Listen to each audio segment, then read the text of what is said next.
What's going on, guys? Welcome back to another video. Today we have another Metallica video to do. It seems like I haven't made a Metallica video in a long time, even though I just posted one, which did very well. I'm glad that it did well. If you're wondering what I'm talking about, I posted a video explaining why people hate Metallica, and it got over 1K views, which is pretty good, especially for a channel like mine that has under 300 subscribers. Getting that many views is pretty good. So that's cool. My Metallica videos always do pretty well, it seems. So we're gonna keep that going, and I have to keep coming up with ideas. And today, we are doing a video about the best work from each Metallica member. So basically, what that means is, for example, James Hetfield. I'm gonna talk about James' best song that he's been in. So the song with his best vocals. For Lars, we're going to talk about the song with his best drumming. So that's basically what we're doing here, and we're doing it for all Metallica members. We're doing James, Kirk, Lars, Robert, Cliff, Jason, and Dave. We're not doing Ron McGovney. We're not doing, all the other obscure Metallica members that are barely even members, or any guest like, Joey Jordison. We are doing purely just the main Metallica members that people know. So let's get straight into the video, starting off with the James Hetfield. And in my opinion, I think that James Hetfield's best vocals was on The God That Failed. Now, when I was making this list, when it came to James, I'm like, okay, we have to pick something from the Black Album or beyond, because his vocals from the first 4 albums are good, but they're not Black Album status. And as two-sided as the Black Album is, people love the Black Album, people hate the Black Album. You cannot lie, the vocals are the best vocals James has ever had. So for James, I put The God That Failed, but I also put the entire Black Album. I think the entire Black Album is James' best vocals, and I think everybody can agree with that. It seems like after the Black Album, James learned how to sing. Even though he already knew how to sing, but he got better at it, and he didn't do any funny little tricks that he did in the first 4 albums.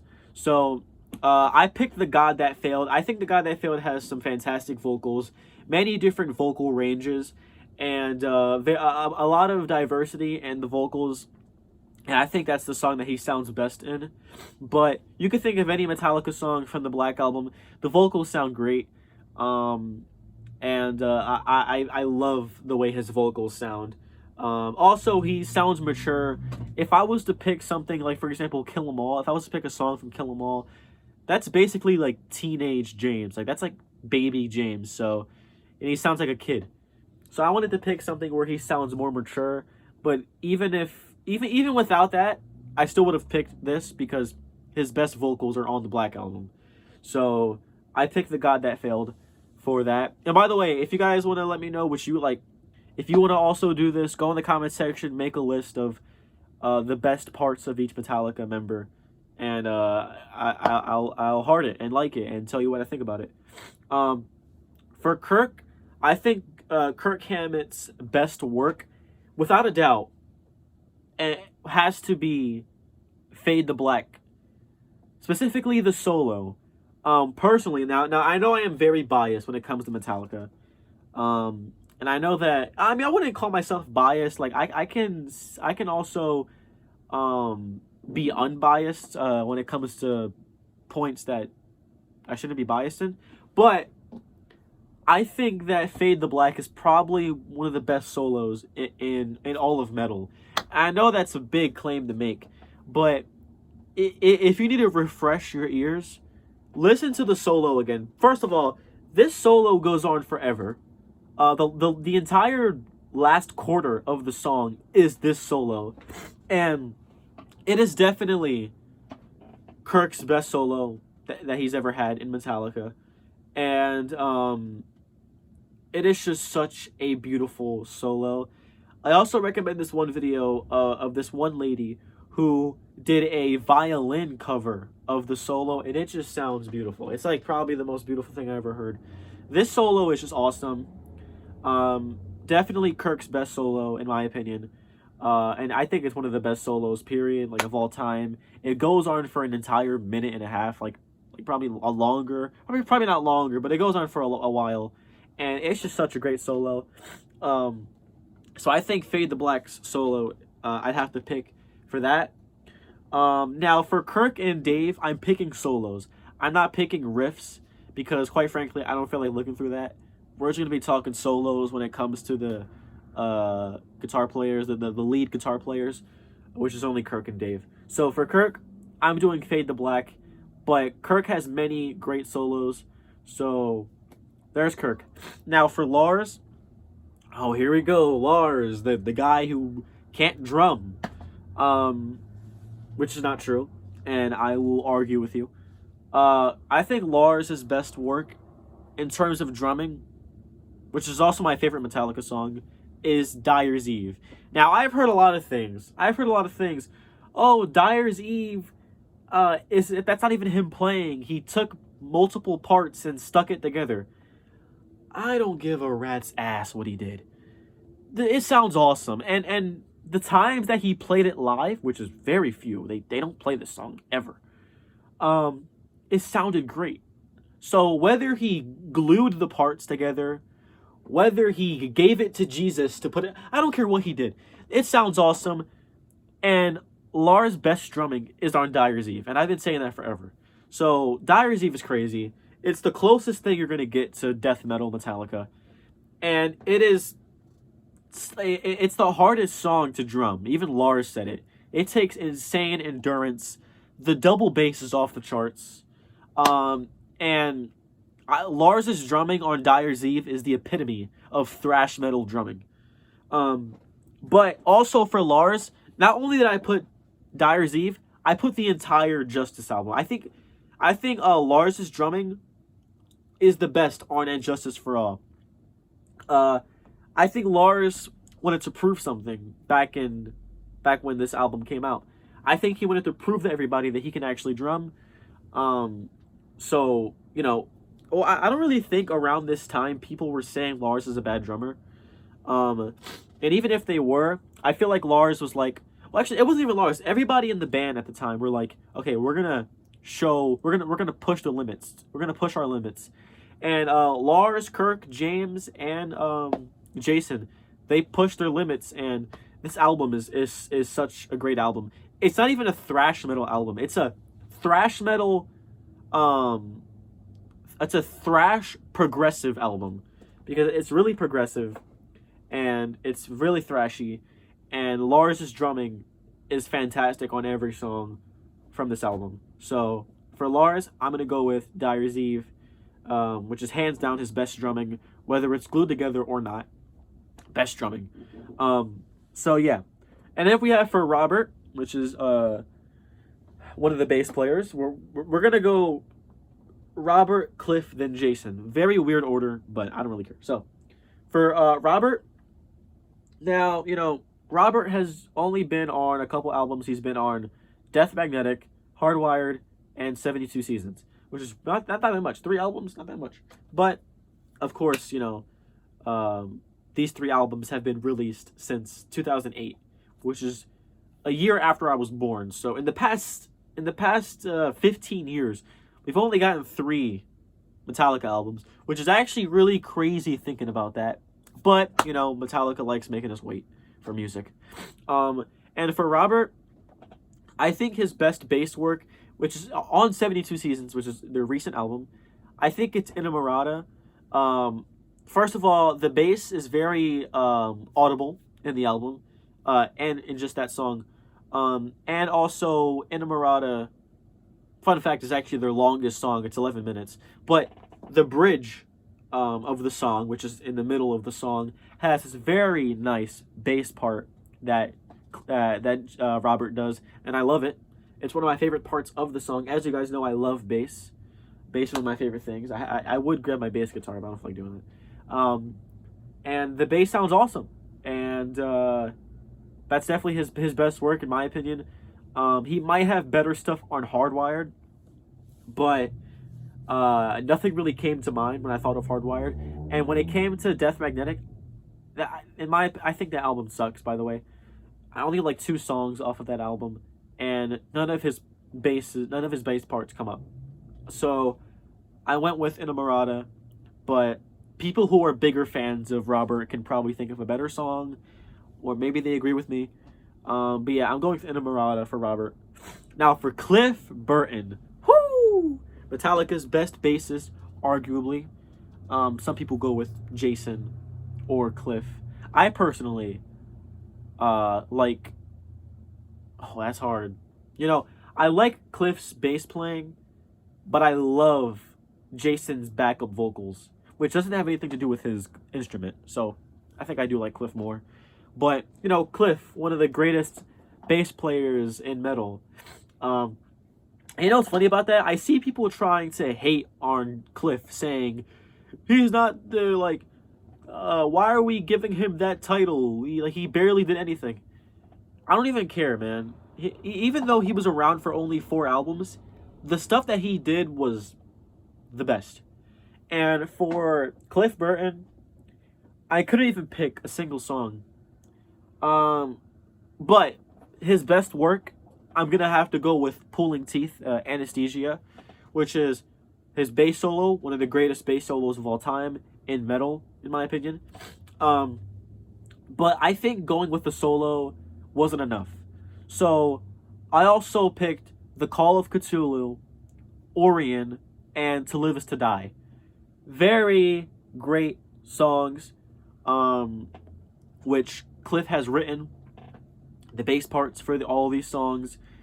These are all instrumentals, but yeah, man, Call of Cthulhu is a phenomenal song. Orion is just, or I feel like Orion is, or you know, I always get comments. It's Orion. I don't care what it is. I call it Orion. All right. I don't care. Orion is probably Cliff's like anthem. That's like Cliff Burton's theme song. It's just such a great song. It's so Cliff. And then To Live Is To Die, even though some of you might argue, wait, how? Cliff wasn't even alive. He does have song credits, so he did write it, but he wasn't alive at the time when it was being played. So yeah, with Cliff, I couldn't even pick one song. I had to go with all 4. Because it's just not fair picking one song, because he just has so much great work. And I can say the same for everybody on this list, but for Cliff, I had to pick 4. But my actual answer is Pulling Teeth. But those 3 honorable mentions, which I wouldn't even say they are honorable mentions. Those are also like as good as Pulling Teeth. But anyways, let's move on. Jason Newsted, the infamous Jason Newsted. The guy who has no bass in Metallica. To this day, people still say that there's no bass on And Justice for All, which I agree for the original And Justice for All. If you listen to the remastered version of And Justice for All, I can hear the bass. I don't know about y'all, but I can hear the bass. And one time, somebody called me tone deaf. Well, I guess I'm not bass deaf because I heard the bass. I can hear the bass. And you know what's funny? Not only can I hear the bass on Injustice for All, I can feel the bass. Whenever I'm playing it on my TV, I can feel the bass vibrating my room. So I don't want to hear it. All right, I can hear the bass, and it's very good. But when it comes to Jason, I had to pick something from Justice, or the Black Album, or Reload and Load. So what I did is I picked something from the Black Album, which I think is My Friend of Misery, especially that intro with the bass. Very nice. I love that intro. I wish that they made like an entire song of just that, like an entire minute of just the intro of My Friend of Misery, which is also, by the way, my favorite song on the Black Album. So I picked that one because the bass is good, and also the iconic intro that we all know and love from My Friend of Misery. But I couldn't just pick that. I had to put some respect on Jason's name. So I also think that Jason's best work is the entirety of the Garage Days EP. Now, even though these aren't original Metallica songs, these are covers, the bass is extremely audible. I think that the Garage Days EP might be the most bass that you could hear that Metallica has ever done. The bass is like so loud on this EP. So I had to go with the Garage Days EP, which have 4, or is it 5? I forgot. I think it's like 5 great songs, man. 5 fantastic songs, and also just My Friend of Misery. And if you've never heard the Garage Days EP, my God, listen to it. And if you have listened to it, you probably agree with me. The bass is very loud. And the reason for that is because this EP is basically the recording of Jason's audition to join Metallica, because Cliff just died. So they wanted to see how good Jason was, and they recorded these 5 songs. And yeah, it's so loud because they want to hear how the bass sounds. They want to hear the bass, which is kind of funny that they made the bass really loud, and then when And Justice for All came out, they're like, "Oh, forget that, turn it off," which is funny. It's all Lars's idea. So yeah, for Jason, I'm gonna have to go with My Friend of Misery and also the entirety of Garage Days. Now finally, Dave Mustaine, everyone's favorite Metallica member, the guy who was given multiple chances and still messed up and got kicked out of the band. You know what's crazy, guys? You know, off topic, but I always think about this. Imagine if Dave was still in the band and Cliff never died. That lineup would be crazy. We would have James, Lars, Dave, and Cliff. That lineup is actually insane. If they were all still in the band to this day, I'm just saying, man, that would be insane. But, you know, Dave got kicked out for being Dave. And, you know, I had to do some research because even though I know that Dave was in the band, I don't know every song that he has credits in. So I did look up all the songs that Dave Mustaine is credited in. And I saw that Ride the Lightning was there. And once I saw that, bam, picked that one. I didn't even look at the other options. I picked Ride the Lightning. Ride the Lightning solo. We're talking about the solo here, just like I did with Kirk.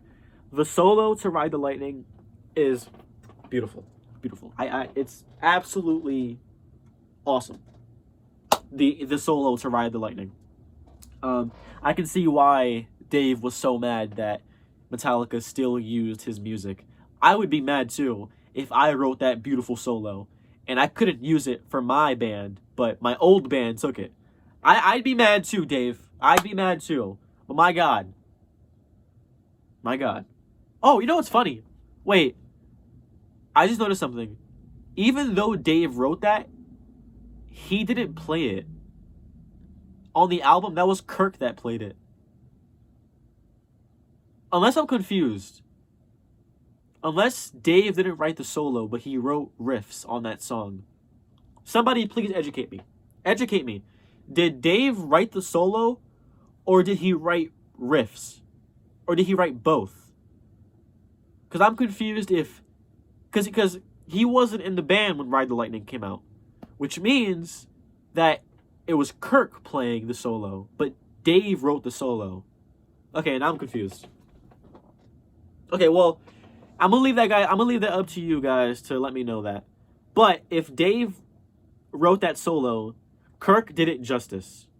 And I think whether Kirk or Dave played it, it wouldn't sound any different. It'd probably sound exactly the same because it's, you know, you can't really change it. It's the you know, it's the writing. So, yeah, shout out to Dave for writing that solo. See, now I'm confused. Now I don't even know if he wrote the solo. I know that Kirk played the solo, but I don't know if it was James. I don't know if it was Dave that wrote the solo. It probably was Dave who wrote the solo. But either way, awesome solo, Dave, really. And you know what? Kirk did it justice. Kirk did the solo justice. So you can give Kirk props for that. So now that I'm confused, I don't really have an answer for Dave.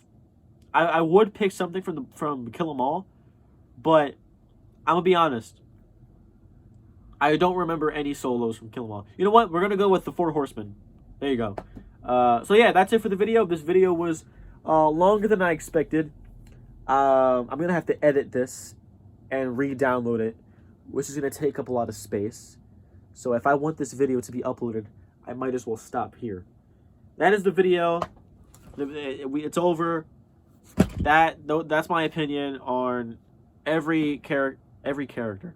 And they are characters, I guess. Every member of Metallica, present or past, best work while they were in the band, or while they're currently still in the band. So that's it for the video. Like I said, if you want to make your own list, go ahead. And also, I'm going to be asking for likes now and subscribers, because seeing how as my channel is gaining more attention and my videos are getting more views and I'm gaining more subscribers, I will start asking for likes. And I don't want to be annoying about it, but like, it would help. Like, if you like the video, it's going to get pushed out more and more people can see it. And if you subscribe, then I mean that's just good, you know. So I will see you guys in the next video. Like, subscribe, comment maybe. I'll see you guys later.